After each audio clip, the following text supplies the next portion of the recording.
Bum, bum, bum, bum, bum. Hey, everybody.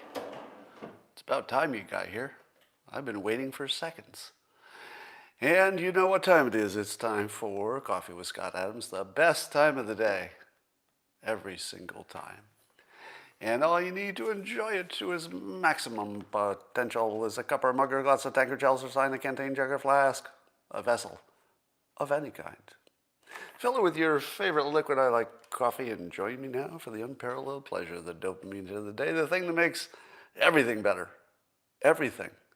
Literally everything. Go. I believe it even made the comments kinder. I feel my critics backing off a little bit. I feel my investments doing better. I feel my natural biological defenses at maximum. And that's all from the simultaneous sip, by the way. Don't try to blame that on anything else. All right, let's talk about some stuff. I have for you a recommendation for entertainment. Are you ready? It's a recommendation for entertainment. I highly recommend that you listen to a podcast with Hugh Jackman as the guest, Tim Ferriss being the host. Now, if you think to yourself, why do I want to hear a podcast from some actor? That's probably what you should think. That would be your first impression. And the answer is, this is no ordinary actor. He has a very complicated, not complicated, I would say sophisticated, but not complicated. Sophisticated, but fairly simple systems for success. And you really have to hear it to hear the structure and dedication and the system that he puts together to do all the things he does, because Hugh Jackman is unusually successful in a whole bunch of different areas, right? So he does stage and movies, and he sings and blah, blah, blah. Anyway, so watch that. You will enjoy it because he's really fun to listen to. But when you hear how disciplined he is at absorbing self-help stuff, including from Tim Ferriss, you'll see a really good strategy there. All right.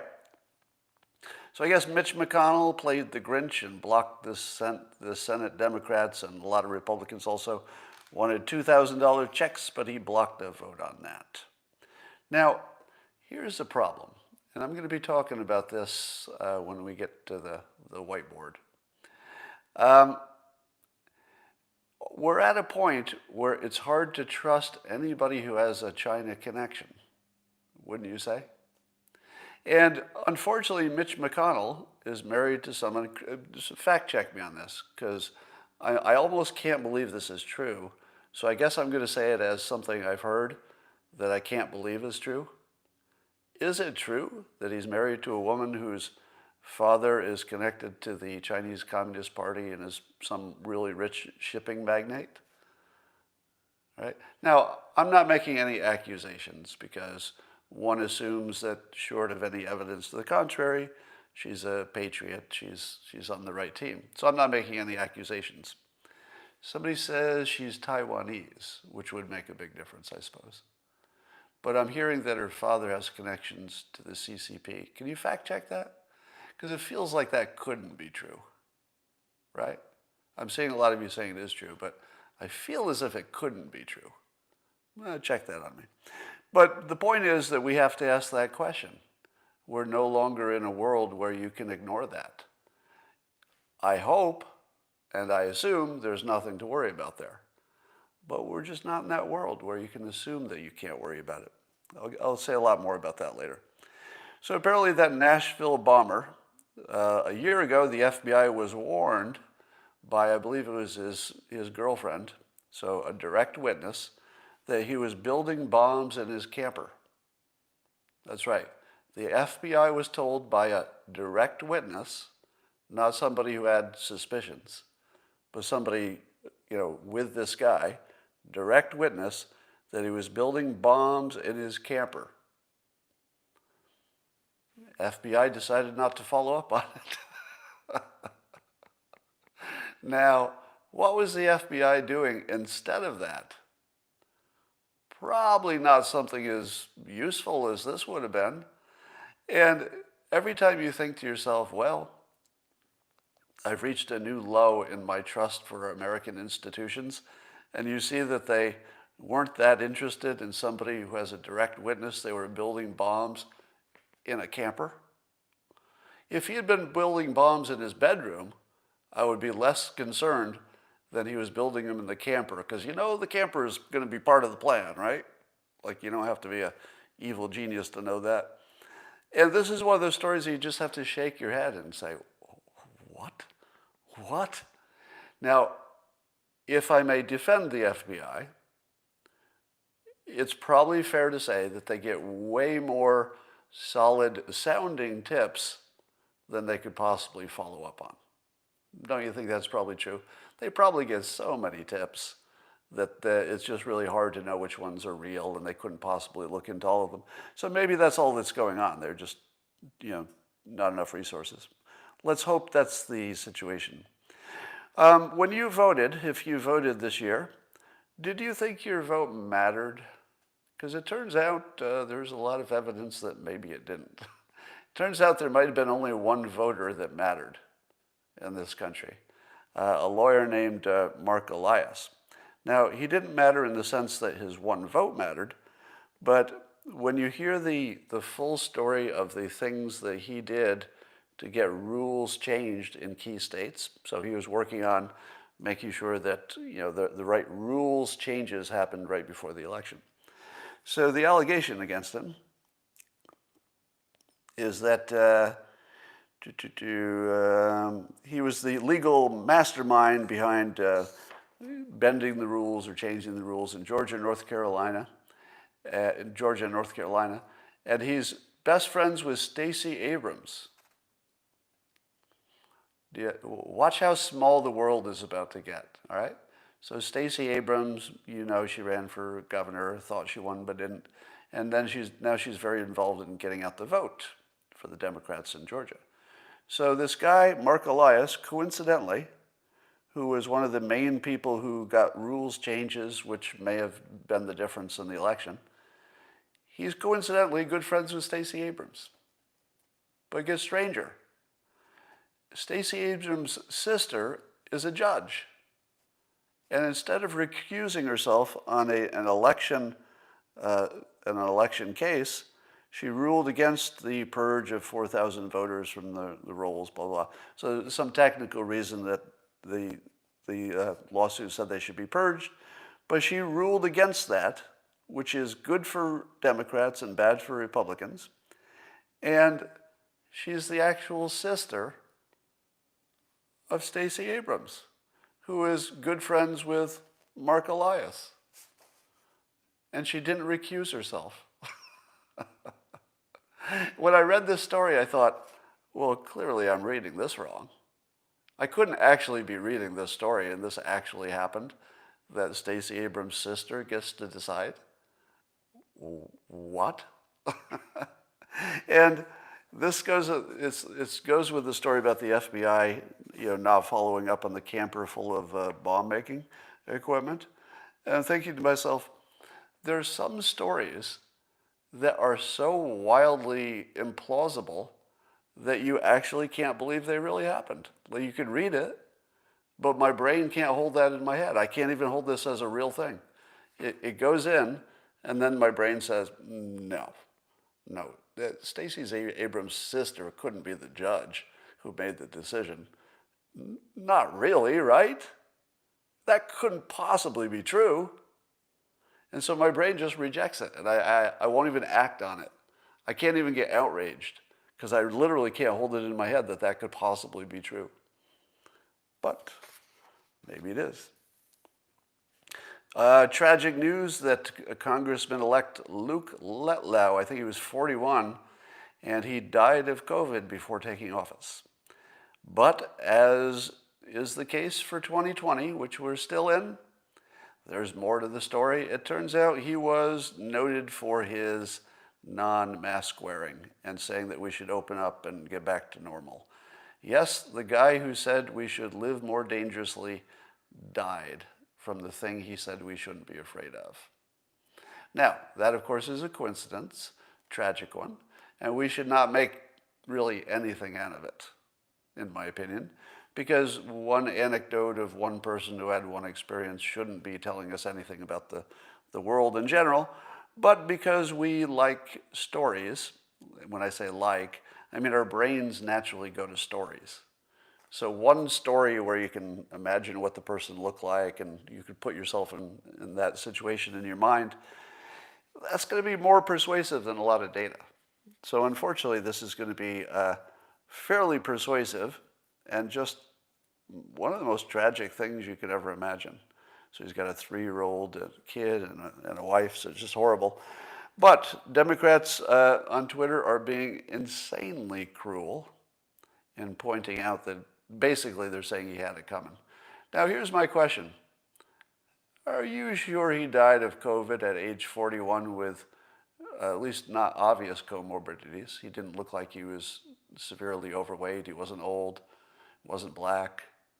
Somebody says he had a heart attack. Is that true? A heart attack during surgery, somebody said? So I would say that I wouldn't believe anything about this story. Just start there. Don't believe anything about the story, because you don't really know what he died of, right? You really don't. He might have. Let me give you an update from California based on an experience of somebody I know very well. It took over 1 week to get a COVID test result from my local Kaiser Permanente healthcare. 1 week to get a COVID result. A week. During this time, this person quarantined and did not have coronavirus. So for 1 week, somebody had to give themselves jail because my healthcare provider couldn't give a result in a week. Do you know what the result was when we got it? I don't know. We never got it. As far as I know, it never came in. But the quarantine had gone so long that it wouldn't matter because the symptoms would have been gone by then anyway. So if you think that we're doing a good job on the coronavirus, you should think again. We're doing a terrible job. I'm in California. Think of this. I'm in California and one of the most sophisticated healthcare organizations going, which is why I use them. Kaiser's actually a tremendous organization. I compliment them all the time, at least the one I use. But they couldn't get me a test. Not me, it was somebody else. But they couldn't get a test in 1 week, a result? Come on. It feels like not even trying, honestly. Here's another report in fake news. You may have seen the story that said there was a study at OSU. They studied 26 college athletes and found out that several of them had, what they have, ones that had coronavirus, and said that they had myocarditis. Myocarditis. So an issue with your heart that could be quite serious. Now, so that's what the news reported. So, if the news reports that these college athletes had an unusually high number of heart-related problems that could even be permanent. I don't know how permanent these are. But shouldn't that tell you, oh my goodness, that's a big problem, right? But then you read the follow-up story. And one of the people involved in the study says, well, you should probably point out that the way they tested for this myocarditis is using a different technology than it is normally looked for. So they used a more sensitive imaging. So the first thing you need to know is, what would happen if you just randomly picked athletes and gave them this more sensitive test that is not the normal one that you do for myocarditis? It's going to pick up more small nuances. Is that maybe the whole story? That they just tested in a more sensitive test, so it looks like there's more of them, but no, it's just a more sensitive test? I don't know, and I won't claim that's the case. I'm saying that I feel like that was an important fact that was left out of the original reporting. And then, of course, there are only 26 people studied, and that's not enough to make a claim. It wasn't a controlled study, blah, blah, blah, blah. So I don't know how I just don't know what weight to put on that. It's enough to scare me, but if you think that you can follow the science, good luck, because this science was reported through the filter of the media, and the media told you the wrong science. So do you believe the science when the media describes it wrong? Because that would be smart according to Democrats, right? According to Democrats, if there's real science that's described completely wrong by a journalist, you should trust it, the completely wrong interpretation, because that's trusting science. According to Democrats, they believe that's what they're doing. What I believe I would be doing in that case is listening to a journalist who has almost no chance of correctly interpreting science. Let me give you an example. There's an article in was it the Wall Street Journal recently about hypnosis. And it was talking about using hypnosis for quitting cigarettes and stuff like that. Now, I, as a trained hypnotist, read the article in the Wall Street Journal, and I could tell that almost every part of it was wrong. Almost all of it. Pretty much everything they thought they understood about hypnosis and what it can and cannot do, all of it wrong. But did you know that? If you read that article, could you tell the difference? Because you're not a hypnotist, right? You probably read the article and said, yeah, that looks pretty good to me. So keep in mind, yeah, it's the Murray-Gell-Mann amnesia, that's called, when the experts can tell the news is fake, but other people can't. All right. What do you make of the fact that California has some of the strictest COVID restrictions, but at the same time, they're not doing that well? There are other places that are, doing worse. But California has most restrictions, but it doesn't seem to be helping as much as it should. What do you make of that? Here's what I make of it. Having harsh restrictions in place has no correlation with what the people are actually doing. Now, if you had told me that Californians do the best job of conforming to the guidelines and restrictions, then I'd say, whoa, this is telling me something. Because we've got big restrictions, but it doesn't seem to be having a big result, at least one that's obvious just by eyeballing it. You can't really tell unless you've done a controlled study. But when you eyeball it, just look at the graph, you're like, I can't tell if this is working at all, right? But here's the part that they leave out. Don't tell anybody, but Californians are not socially distancing. They're not. Where is the biggest infections coming from? Well, not restaurants, they're closed. Not movie theaters, they're closed. The biggest infections are coming from households that are not socially distancing from other households. In other words, the blending of households within the house.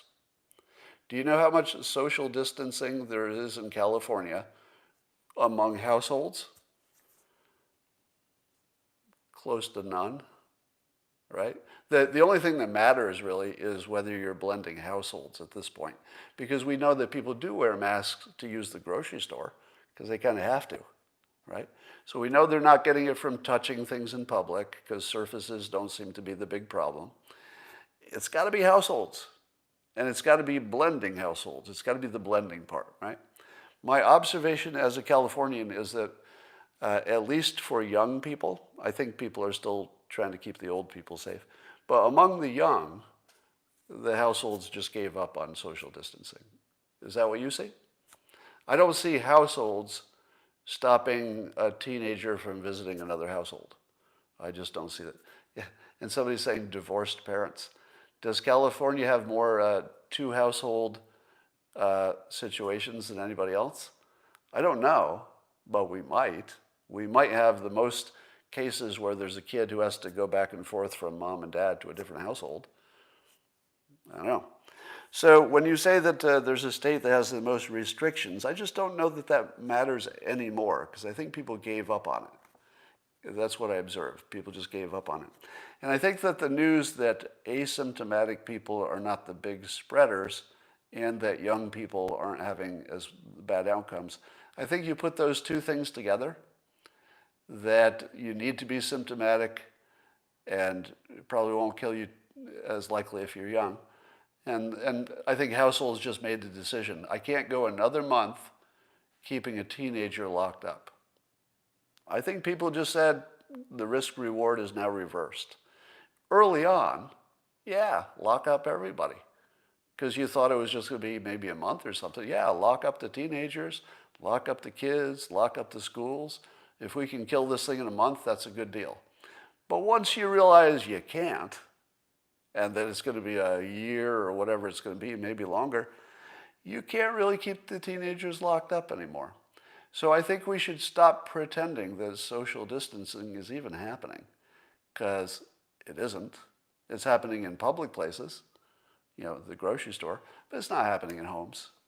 People just stop doing it, I think. I think that's the whole story. All right. Are you worried about this new virus strain? Now, the experts say that the vaccinations might work against the new one, but they're saying that it's more viral but possibly less deadly. Quick, is that good or bad? Can you tell? Is it good or bad that there's a second strain of the virus that's spreading rapidly, but it seems less deadly? I don't know how much less. They say less. That could mean anything. Less deadly, but more viral. Good or bad? Can't tell, can you? Yeah, I'm seeing goods, and I think you're saying it's because there will be more natural herd immunity, and if it's less deadly, you'll get to if it spreads more and it's less deadly, maybe you get to some kind of herd immunity of the variant that might work against the original? Probably, because they're still close enough that if you got antibodies to the variant, I would imagine, this is not confirmed, but I'd imagine you'd have antibodies sufficient to the other one. So this is another example of where we can't tell good news from bad news. I hear this news and I'm like, is that good or bad?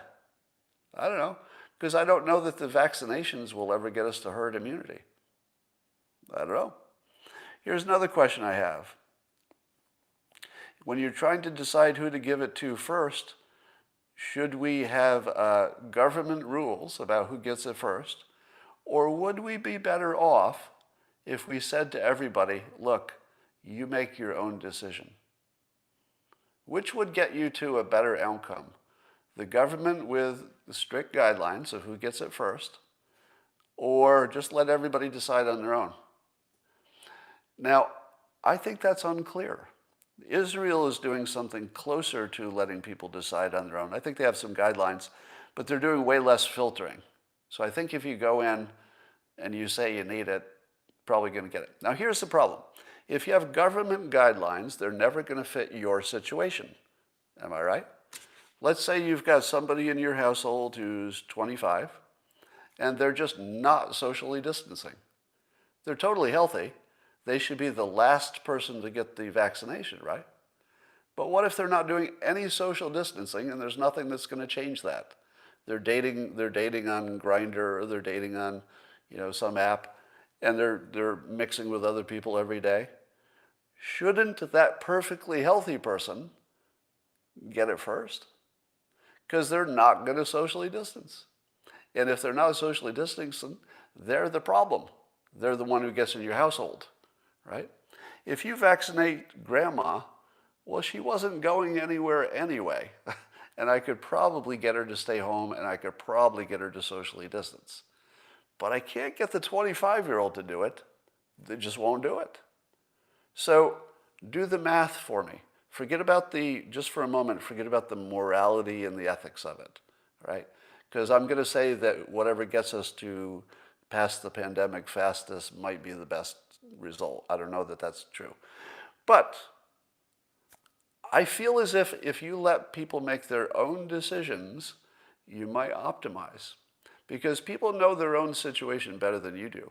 And here's the other factor that isn't picked up in any kind of a checklist. The psychological part. Do you believe that there are people who are psychologically deeply damaged by what they feel is their risk, compared to other people who are just handling it better psychologically? Of course. The mental health element of this is gigantic, and how is that going to be picked up on a checklist? Are you going to put on the checklist, I'm way worried about the virus and it's ruining my life, versus, oh, I'm not too worried. I know it's bad, but I just don't worry too much. Because the amount you're worried about it is a really big factor. Take me, for example. I'm worried about it, and I'm at an age and I've got a comorbidity that I think I'd be in maybe the next wave of who's approved to get it, or maybe the one after that. But I'd be in the top third of people who would get it. But if you asked me to make my own decision, I might wait a little longer. And the reason I would wait a little longer is maybe I thought I could socially distance better.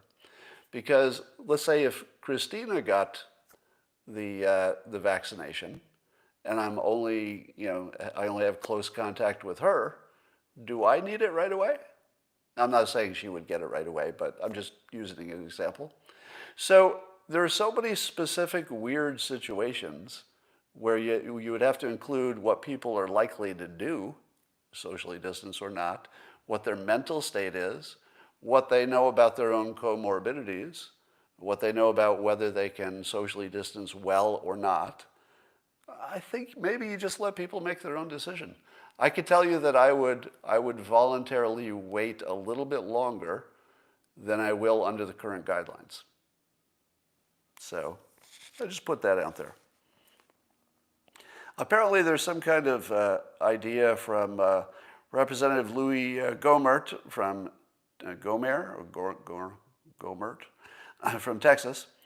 And the Constitution is so weirdly complicated for some of this stuff. So weirdly complicated that you can't tell what the rules ought to be in any given situation. But apparently there's at least a theory that if both Democrats and Republicans from a state put forward their own electors for the Electoral College, even if only one set of them should have gone, if the others, I guess if they send their people anyway, even though they should not be going, that there's one theory that says that the vice president gets to decide which electors are the real ones. Now, I doubt that that's going to pass any kind of court ruling, because does it seem to you that, I don't even understand this, does it seem to you there could ever be a situation in which the vice president's the only one who gets to decide who becomes president? Under any scenario? Under any scenario, does it sound like that actually could be our system? Because I've got a feeling that even if technically it is, the Supreme Court would say, are you kidding me? Are you kidding me? I think the Supreme Court would just throw it away no matter what the Constitution says, because it would be a stupid process. And the country would be torn apart. And there's no possible way that it would be good for the country if you did it. But here's the funny part. I might be Mike Pence's biggest supporter, and I'm not even a supporter, meaning he wouldn't be my first choice for president, but damn, he's good as a vice president. I would say Pence might be one of the world's best vice presidents. Al Gore was good, in my opinion. I know you don't agree with that, but he was great as a vice president. And Pence decided that he wouldn't do it. Pence decided that even if that were the constitutional right, and even if he could do it, Pence said no. He said no. I love that. I know you hate it, some of you, because you just want, Trump to be president and maybe this would be a way. But I could not respect Pence more for just saying this is bullshit, effectively. And be saying, even if I could, this is bullshit. This is not the way you pick a president. I mean, I'm reading his mind. I don't know exactly what his thought process was. But if that's what he was thinking, good for you. Good for you. Put the country first. Even if it's not what you wanted, I still respect the decision. Can you fact check this following statement for me? fact check this because it's the most important question in the country, and I don't know the answer to it. It's the most important question. Have any courts seen actual fraud evidence and ruled on the evidence, as opposed to ruling that there was no standing, so they don't have to look at the evidence, or ruling that there's the doctrine of latches that says it's too late, which again would not have them looking at any data. Were there no lawsuits that even got entertained? Because if you listen to pundits on the right, they say that. They say that nobody's ever looked at any evidence of fraud in terms of the court. But I'm having trouble believing that, because is that the only reason that none of the court cases got to the evidence place?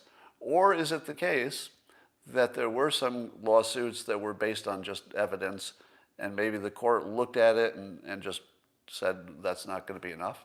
Oh, I think the other reason was that even if the case was valid, it wouldn't be enough to overturn an election. And in some cases, I guess there's the standing problem that the state should be in charge of it, right? All right, so what do you make of the fact that I don't know the answer to that? Does this sound like, so just see which parts you agree with, and then we'll see if we have any disagreement here.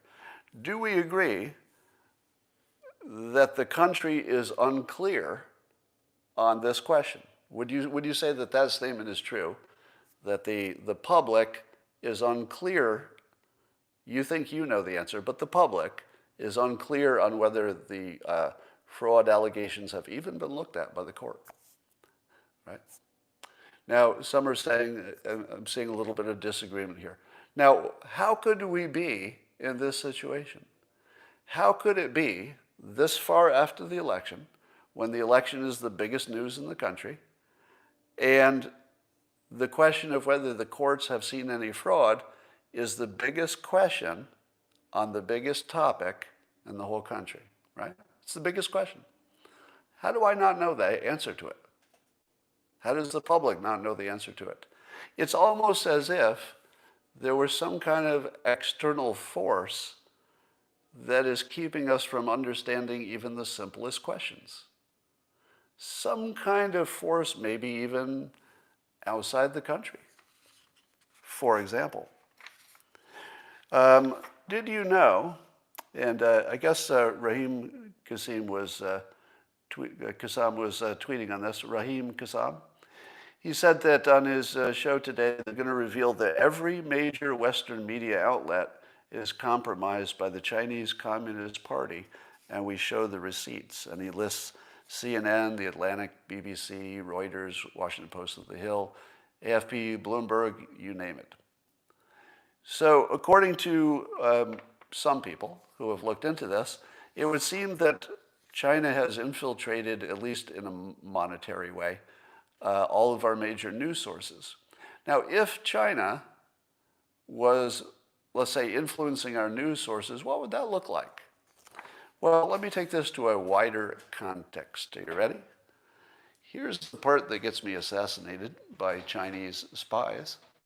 So if you never see me again, it's been nice knowing you. Totally worth it. Actually, if they kill me over this, it'll be a good death. I hate to be a Klingon about it, but if I get killed over this, it's worth it. Totally worth it. Let me show you my view of our world. And I tend to look at things as sort of a fake engineer. I'm not really an engineer, but I spend enough time around them that I pick up some thinking patterns. And so I see the world as sort of like a machine with lots of moving parts that are connected. And you can't really change any one of the moving parts without affecting the whole machine. But because we're humans, and because the news needs to be simplified for our little brains, we often look at one part of the machine as if we can analyze it in isolation. But that doesn't work, because there is nothing in the real world that is that isolated. Everything's connected. And so I want to give you a little lesson for those of you who maybe don't have a background in economics or don't follow the news that closely.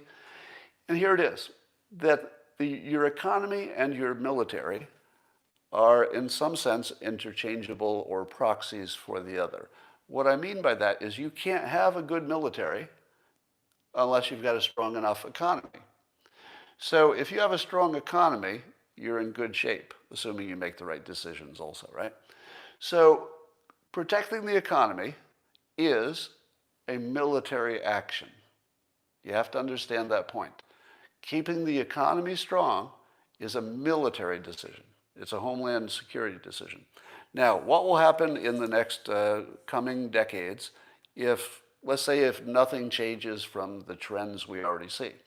Well, because China is so large, just physically, and has a number of people, its economy should, in the next, decades or two, should overcome the United States.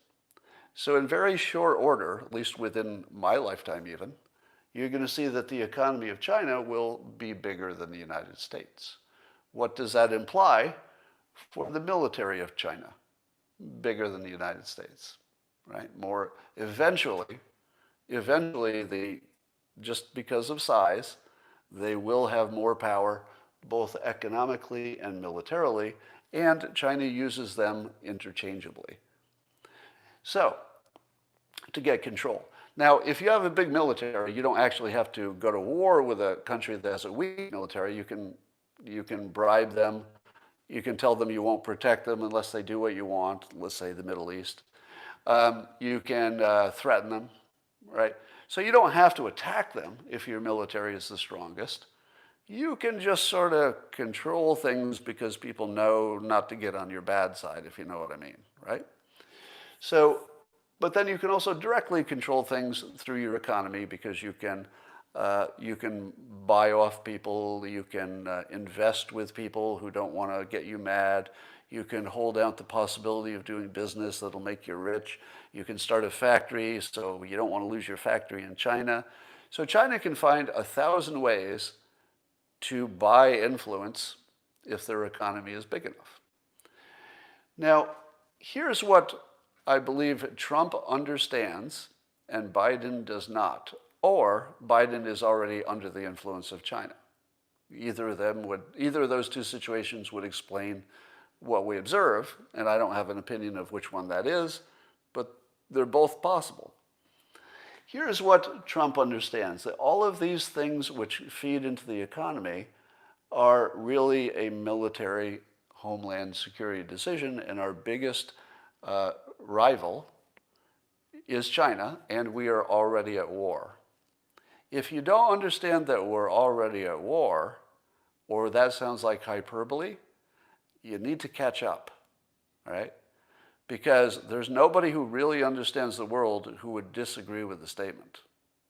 Everybody who really understands international events would agree with the statement, we are already at war. It's a non-kinetic war, meaning there's, at least at the moment, there's no bullets and bombs, but it's full-out war. They're sending us fentanyl intentionally. They're stealing our IP. They're sending spies to sleep with Eric Swalwell, etc.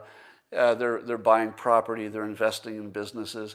Little by little, and in 1,000 different ways, they're finding ways to buy influence over our country. And they're succeeding. And because we don't, let's say a President Biden is not going to see it as a war that's even happening, he won't even know he's at war.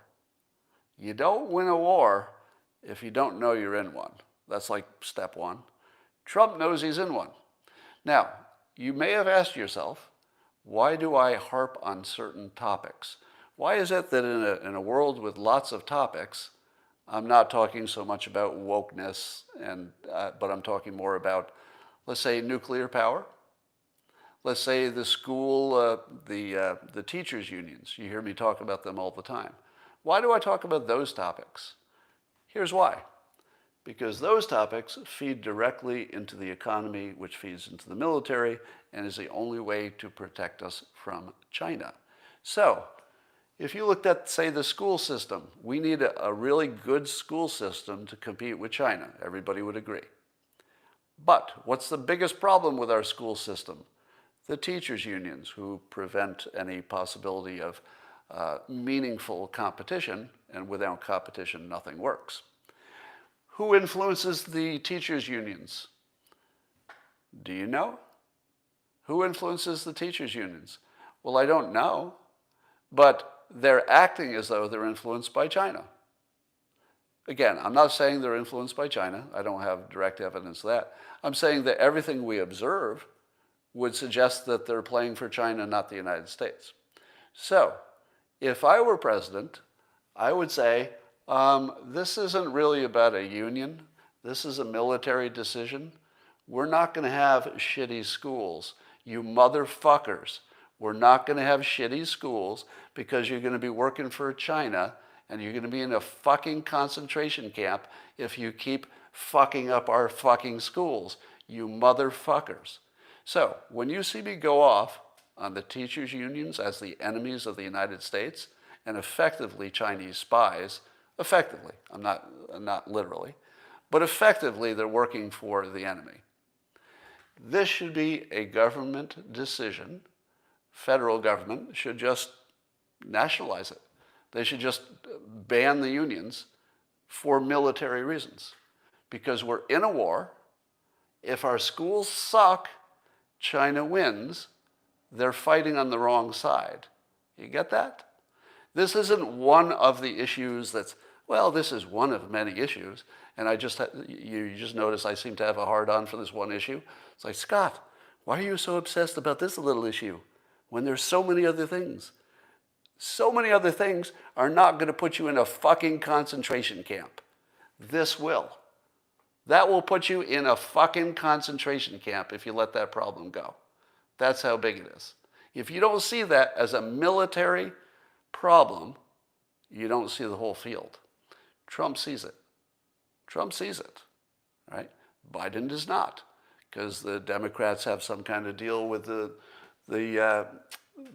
teachers' unions, and they have a mutual, love fest, and they can keep each other in power. Take nuclear energy. Are you tired of me talking about the importance of nuclear energy for climate change, etc.? Do you know why I talk about nuclear energy so much? Is it because of climate change? A little bit. I mean, that's really important. No, I talk about nuclear energy because if we don't have the most robust domestic nuclear energy program, we won't have the right scientists and experts to control space. And if we don't control space, and you would need nuclear energy to really do it well, if we don't control space, China fucks us. Eventually. Guaranteed. Guaranteed.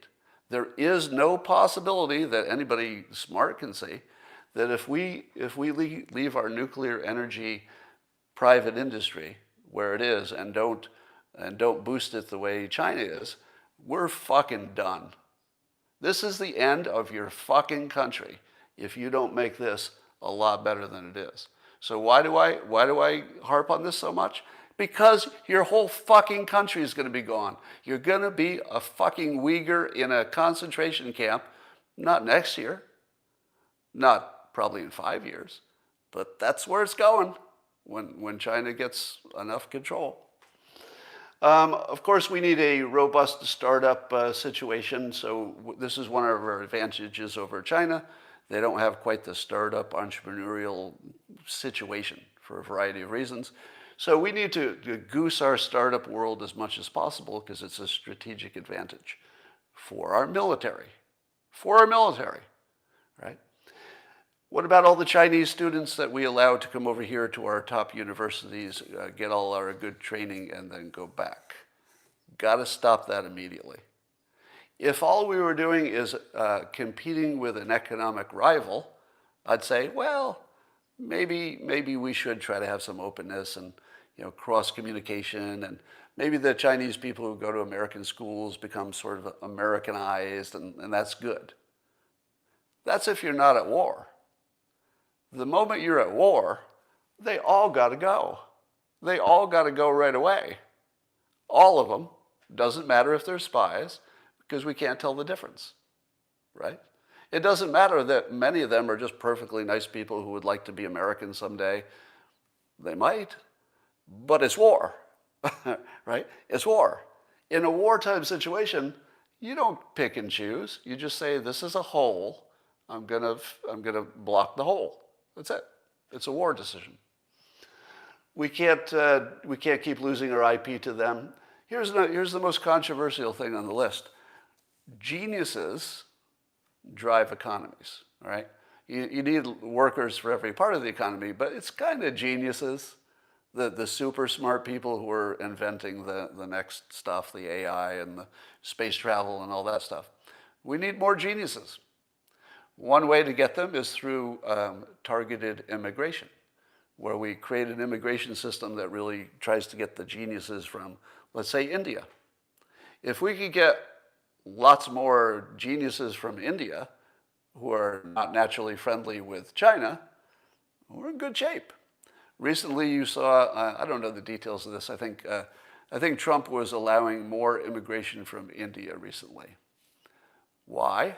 Well, the more Indians we get in this country, the more defense we have against China. The Indians from India who tend to come to this country tend to be technical, tend to be educated, tend to add something right away.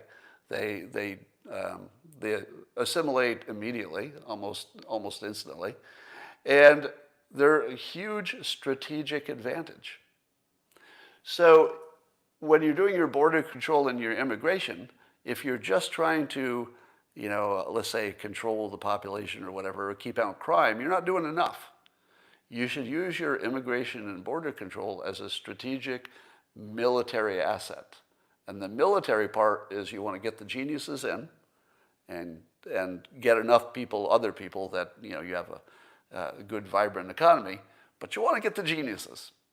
Here's the other thing you need to do. In the long term, I don't know that this is avoidable. In the long term, we're going to have to make designer babies. In the long term. Because if we're not actually finding a sperm and an egg that has the right DNA to create an unusually smart person, China will. China will. So if you're looking at a 100-year war, and you should be, because it's a 100-year war, you're going to need to build some geniuses, and you're going to need to design them, and you're going to have to figure out how to change the laws and get comfortable with the ethics and the morality of it, because if you don't, they're going to have more geniuses, bigger economy, completely control us in the long run.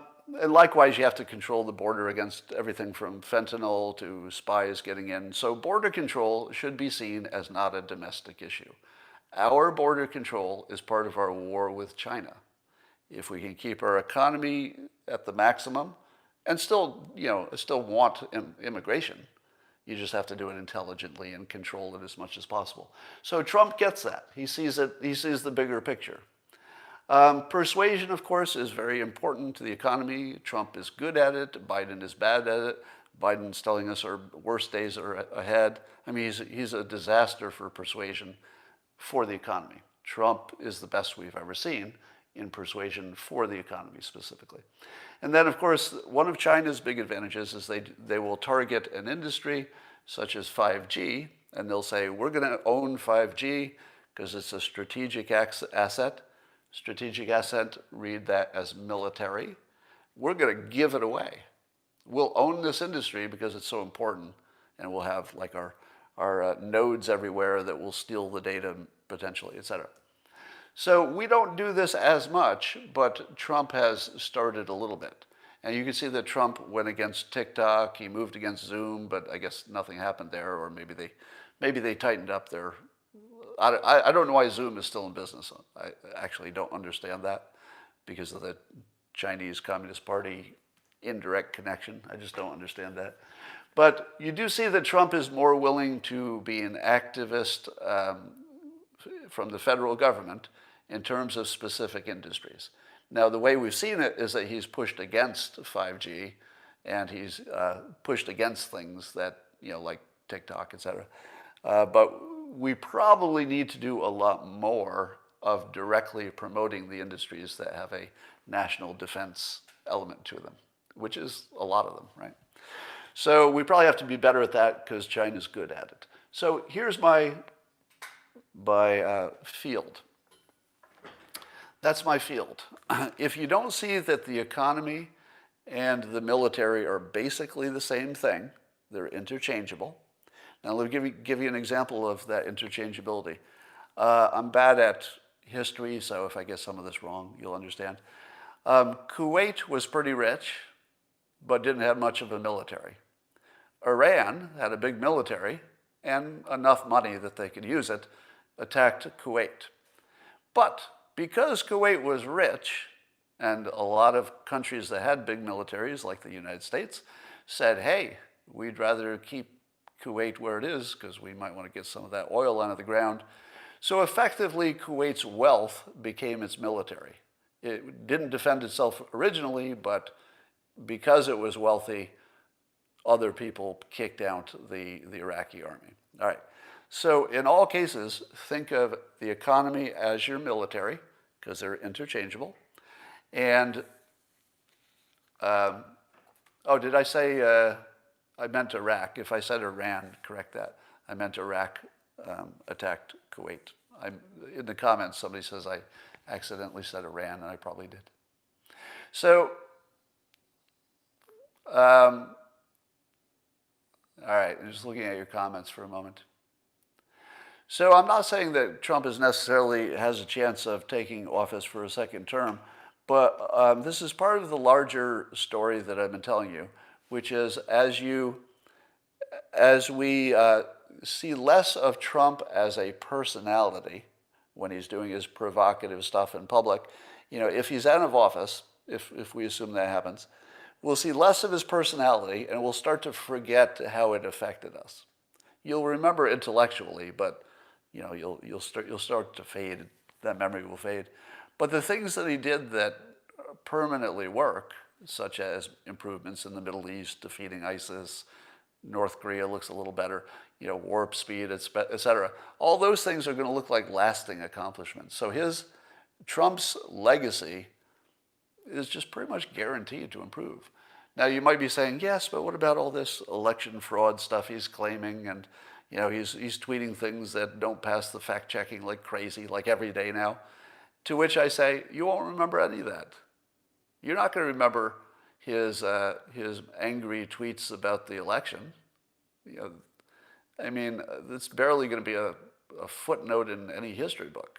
But you're going to remember warp speed. We'll always talk about it. You'll always remember that Space Force was created. It's a pretty big list of things you're going to remember that Trump did, but you're not going to remember his personality as much.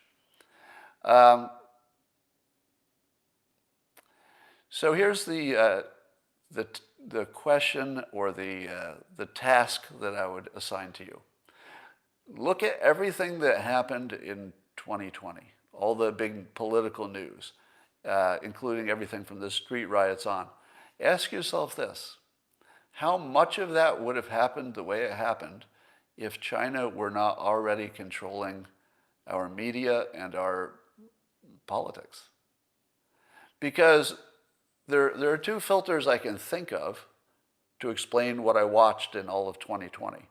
One filter is everybody went crazy and we just noticed it, or maybe they were crazy and we just noticed it. Maybe.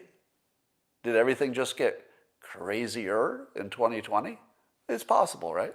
So it's possible that it was just a crazy year, and that's the whole story. Could have been a coincidentally crazy year. Maybe Trump, you know, got us all worked up or something. But the other explanation for everything we saw, from the election result to the riots to even laws that got passed, even how we negotiated with China, the Biden stuff, almost all of it. Now ask yourself, what would it have looked like if the reporting and the way we filtered it was influenced by China? It would look exactly like 2020. So there are two theories. One of them is just a coincidental, random, bad year when everything happened, and the other one is that we're at war with China. And the with war with China explains every frickin' thing that you saw. Every bad decision, every absurdity, every bit of fake news could all be explained by China. I mean, even take the Swalwell impeachment stuff. Would Swalwell have been pushing impeachment as hard if he had not slept with a Chinese spy? I don't know. Maybe. But it certainly explains a lot, doesn't it? All right. I feel as if there was one other topic that you were interested in me talking about. And I don't remember what that was. Yeah, Black Lives Matter, Antifa. You would have to assume that they're all influenced directly or indirectly by Chinese money. Now, I don't know that that's true, but it would be the explanation. Oh, the stimulus. Yeah, the stimulus check, getting back to that. So here again is something that prominent Republicans and Democrats agree about this $2,000 thing. And coincidentally, the person who's married to somebody who allegedly has Chinese connections, and that's something that needs to be fact-checked, he's the one who stops it. Just look at how many coincidences start to add up. There are a whole lot of coincidences that track back to China. And if that's an accident, I don't know. All right. I think that's what we wanted to talk about today. And, there's a video from Ukraine naming Biden. Yeah, I saw some story about that, but I would wait for a little more confirmation on that. That looked a little sketchy. My favorite podcasts, the Tim Ferriss podcast is consistently great, but I don't listen to a lot of podcasts, actually. All right, that's all for now, and I will talk to you tomorrow.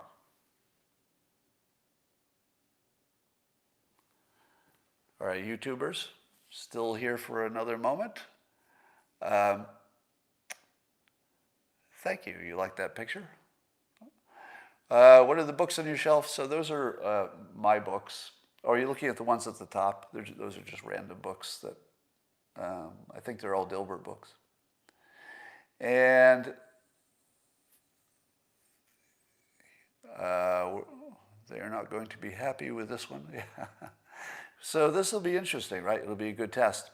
Watch the numbers that this video does. I would argue that this Periscope or this live stream on YouTube, whichever, I would argue that this is as good as any other live stream I've done. But if the numbers are much less than you've seen for my other live streams, could be it's the holidays, but I would be looking for that. All right. So Mitch presented another bill with the 230 stuff on it. I'll have to look into that. Do I play an instrument? I've been trying to learn the drums for several years, but I would say that I do not play an instrument. Let's just say my drum learning isn't going as quickly as I'd hoped. But I'm still at it. How does the golden age happen? Well, all we have to do is put China in check and do the things that are good for the United States, from nuclear energy, et cetera, and we should be fine. It's just not dealing with it would be the problem. Where do I learn hypnosis, somebody says? I would recommend that you only learn it in person. The Wall Street Journal article was talking about how hypnosis is being put on videos so people could just watch the video and get hypnotized for some purpose. I would not think that that's going to work, because the biggest part of hypnosis is observation and then adjusting your technique. So if you're just sending out the same hypnosis to a bunch of people, it would only be a coincidence that it happened to hit your specific brain pattern. So I don't see that hypnosis can work as effectively as it works in person, but of course advertising works and marketing works. So on some level it would work, but I wouldn't call it hypnosis. Is hypnotherapy acceptable to learn? Sure. Why would it be unacceptable? What if you're self-taught? I don't know that you could be self-taught. That's an open question. My experience of it was that the things that happened in person would not be reproducible in any other way. How do I benefit from marijuana? So many ways, it's hard to list. It gets rid of allergies. It gets rid of mental health problems, some of them, not every mental health problem. It makes you feel younger. You can exercise more. Your sex is better. Almost everything. And you wake up better. You're better rested. You're happier. There's very few things it doesn't make better. So Debbie's been listening so long you can recognize the hypnosis. Well, you should be able to, because I call it out and I highlight it when I use it quite often. So I've been telling you what I've been doing and demonstrating it, so you should be able to see it by now. Who taught the first hypnotist? Mesmer. I think Mesmer was the first hypnotist, and he figured it out. That's why the word mesmerize exists. What's the best way to prep the U.S. public to accept designer babies? I feel as if it's just going to sort of happen, meaning that we're at a point now where I think we can already do it, and I think that a couple, if they wanted to, probably could do it now. I don't think it's illegal. I think you get to choose which fertilized egg you take to completion, right? So I think it's legal. I don't know if it's illegal. It probably happens right now. Why wouldn't Biden reverse everything Trump did? Well, he will reverse a lot of stuff, but it's going to be the small stuff. Things he can't reverse would be, ISIS is gone. If they try to reverse the Iran deal, they're going to run into a brick wall. If they try to, what is it exactly he would reverse? If he tries to raise taxes during a pandemic, I don't know that that's going to work out. So it's going to be tough. It'll be tough for Biden to reverse anything that was a good idea. Space Force is going away, somebody thinks? No, that's not going away. Space Force will be with us forever. All right. How can I go about learning hypnosis? The only way I know of is to learn it from an actual hypnotist. And if you can just Google something local. But your trouble is that you would need references. And unfortunately, a hypnotist is going to be really good at making sure somebody gives you a good reference. So you can't really shop for a hypnotist the way you could shop for a product, because there's a little extra going on there. But I would say there's not much to lose. Try a local class if you can find one. All right, that's all I got. I'll talk to you tomorrow.